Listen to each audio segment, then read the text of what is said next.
Evening guys মোৰ অন্যতা ভ্লগলৈ আপোনালোকক স্বাগতম জনাইছোঁ। চ' আজি আমি যাই আছোঁ আমাৰ ওচৰতে থকা বেটেলিয়নৰ ওচৰতে থকা পিকনিক স্পটটোত দেখাম বুলি ভাবিছোঁ আপোনালোকক। আজি মোৰ লগত আছে মোৰ জ্ঞাতি আৰু এইফালে মাহতু ভূমিজ আৰু এই কলিতা আমাৰ নতুন বন্ধু এজন আৰু এইফালে আমাৰ মুণ্ডা ভাই।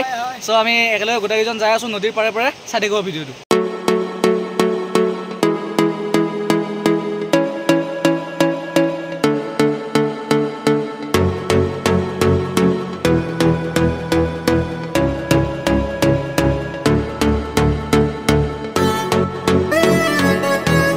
এইটো নদীৰ পৰাই আমাৰ যিমান পানী মানে ইউজ হয় মানে গা পা ধোৱাৰ কাৰণে সেইবিলাক মানে এই পাইপৰ দ্বাৰা এনেকৈ মটৰ এটা আছে, এই মটৰৰ দ্বাৰা উঠোৱা হয়।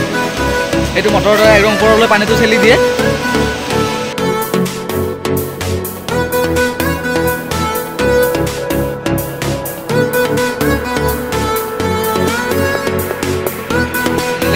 আহি পালোঁৱে। এইটোৱে চিলনী জানত থকা পিকনিক স্পট। ইয়াতে মানুহৰ ভিৰ বহুত হয়। এইটো ছিজনত নাই বাৰু, কিন্তু ছিজন লৈ মানুহৰ বহুত ভিৰ হয়। এই দেখা পালোঁ ইফালে সুন্দৰকৈ লেট্ৰিন বাথৰুম বনোৱাই আছে। পিকনিক খোৱা জেগা ধুনীয়া চাফ চিকুণ কৰি থোৱা আছে। এতিয়া বাৰু বিশেষ মানুহ নাই, কিন্তু আজি 2 মাহমান আগতে মানুহৰ ভিৰ বহুত হৈছিল ইয়াতে। নদীটো মানে পাৰ হৈ যাবৰ কাৰণে যিফালে ধুনীয়াকৈ দলং বনাই থোৱা আছে, উঠি এনেকুৱা এটা ভিউ।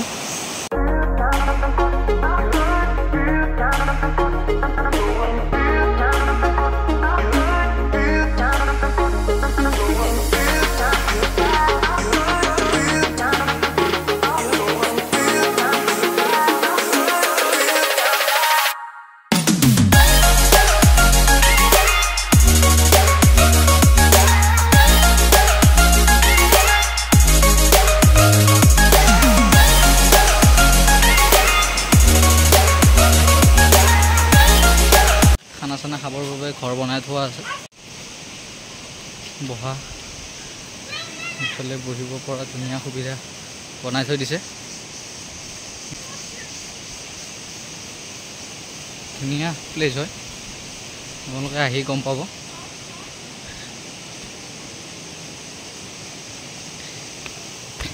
ইয়াত বহি খোৱা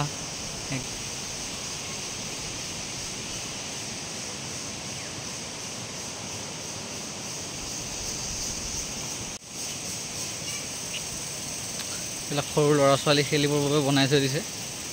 গোটেইখিনি বস্তুৱে আছে, মানে ল'ৰা ছোৱালী আপোনালোকে লৈ আহিলেও সিহঁতে বৰিং নাপায়। প্লেচটোত আহি গোটেইখিনি সুবিধাই আছে। ইফালে ধুলনি আৰু ইফালে এইটো কি বা হয় মই গম নাপাওঁ, কিন্তু সিহঁতে খেলি ভাল পাব।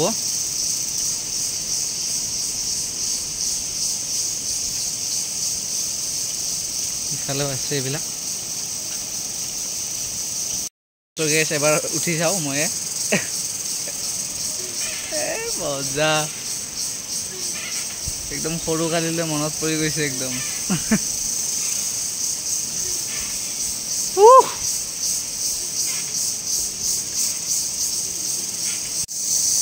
এইবিলাক চাওক, সৰু সৰু ল'ৰা ছোৱালীবোৰে ধুনীয়াকৈ বনাই থৈ দিছে। এইবিলাক চুচৰি আহা। আৰু এইফালে এটা বিশেষ ঘৰ আছে। ঘৰটো কিহৰ হয় বা বাঁহৰে নে কি বনাইছে এনেকৈ মানে ধুনীয়াকৈ। তলপিনে এনেকুৱা কিবা খুটা আছে, এইটো তলপিনে হয়। তলফালৰ পৰা এইফালে এনেকৈ চিৰি গৈ আছে। ভাল পিকনিক স্পট এটাত আহিব বিচাৰিলে আপোনালোকে এইটোত আহিব পাৰে। বৰ ধুনীয়া হয়, মানে ইয়াত গোটেইখিনি সুবিধাই দেখা পাইছোঁ। বাকী পিকনিক স্পটত ইমান সুবিধা মই দেখা নাই আজিলৈ, যিমানকেইটাত গৈছোঁ পিকনিক খাবৰ কাৰণে। কিন্তু এইটো পিকনিক স্পটত আছে, সঁচাই সুবিধা আছে। মানে পানীটো অসুবিধা নাই। তাৰোপৰি আপোনালোকে বহি খাব বা বনাই খাব, কোনো বৰষুণ দিলেও মানে অসুবিধা নাই। বহুতকেইটা ঘৰ বনাই থোৱা আছে। জিৰণি ঘৰৰ লগতে বনাই খাব পৰাও ঘৰবিলাক বনাই থৈ দিছে। আৰু সৰু সৰু ল'ৰা ছোৱালীবিলাকৰ কাৰণে খেলা ধূলাৰ কাৰণে বহুত বস্তু বনোৱা আছে।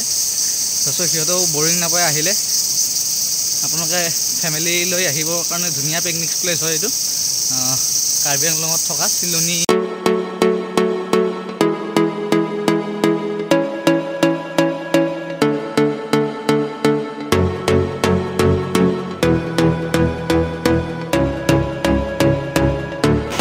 গাইজ এইটোৱে চিলনীজানৰ পিকনিক প্লেচ হয় একদম মজা আপোনালোকে আহক ফেমিলি লৈ কিনে ইয়াত বিৰাট এনজয় কৰিব পাৰিব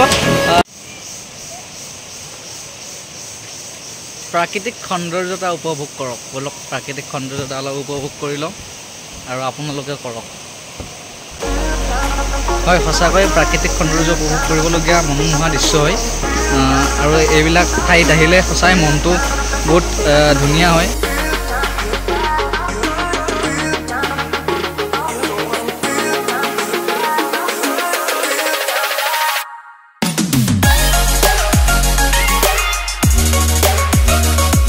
সঁচাই এনেকুৱা মনোমোহা দৃশ্য দেখা পালে মানে গান চান গাবলৈ মন যায় চ' এইবিলাক দেখা পাই পাপনদাৰ এটা গান মনত পৰি গ'ল অকণমান গাই দিছোঁ গাবতো নাজানো তথাপিতো অলপ ট্ৰাই কৰিছোঁ গাবৰ কাৰণে ঢৌৱে ঢৌৱে নৈ কি কথা পাতিছে মনে অকলে কাৰ কথা ভাবিছে মনে অকলে অকলে কাৰ কথা ভাবিছে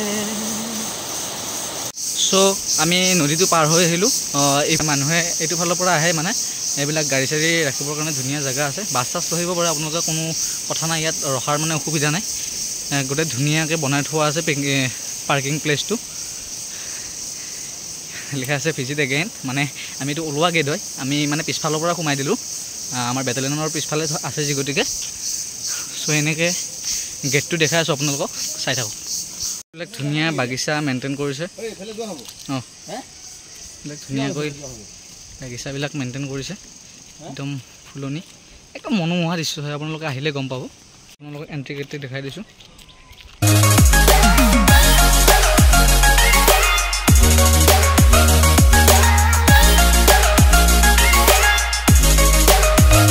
প্লেচটোৰ সম্পূৰ্ণ নামটো হ'ল লংচ কাংথ ইকো টুৰিজম পাৰ্ক চ' চোৱা হৈ গ'ল আৰু এতিয়া চাহ এটা খাই লওঁ কিবা এটা বাহিৰত ওলাই আহিলোঁ চ' আজিৰ ভিডিঅ'টো ইমানেই আছিল ভাল লাগিলে লাইক কমেণ্ট এণ্ড চেনেলটো ছাবস্ক্ৰাইব কৰিব জয় অসম